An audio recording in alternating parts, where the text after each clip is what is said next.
mami, nasusunog yung building namin. Tapos kumukuha na sila ng mga gamit. Mula lumabas sila ng flat nila, yung kwarto mismo nila. Tapos doon na po simula na po ng sigawan. Tapos naririnig ko po yung sigawan, yung Mami, hindi na ako makahinga.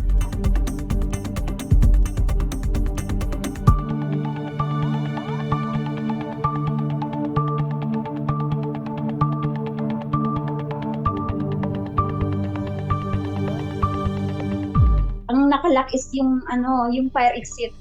Hindi kasi daw agad-agad mabubuksan yun hanggat hindi pinupukpok ng martilyo. Kasi naka-steel door daw po yun eh. Sumisigaw na sila nahihirapan sila huminga. Tapos wala sila sa linya na. Parang naririnig ko na lang yung hikahos.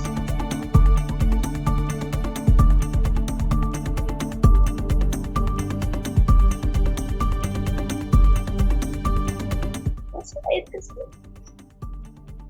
May pangarap ko eh.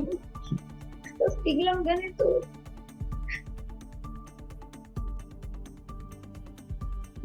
Masaya pa siya na gusto niya makita yung baby niya. Wala.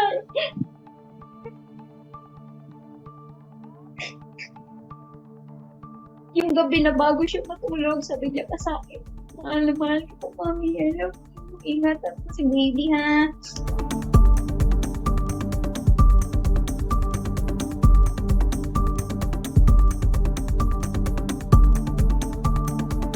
Sobrang bait nilang tatlo. Wala kaming masabi sa pag-uugali nila, wala kaming masabi. Nag-share sila ng pagkain, kung pagod kami, nakikiramay po kami sa inyo po.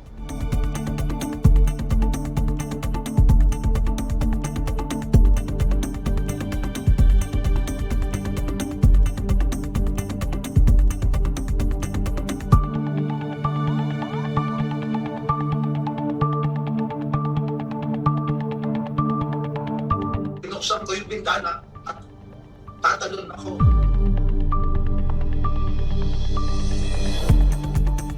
Si Manyo nakita ko, may tali na. Sabi ko, safe sa ibabaw. Isang floor na lang, rooftop na. Sabi ko, itry mo pumunta sa rooftop.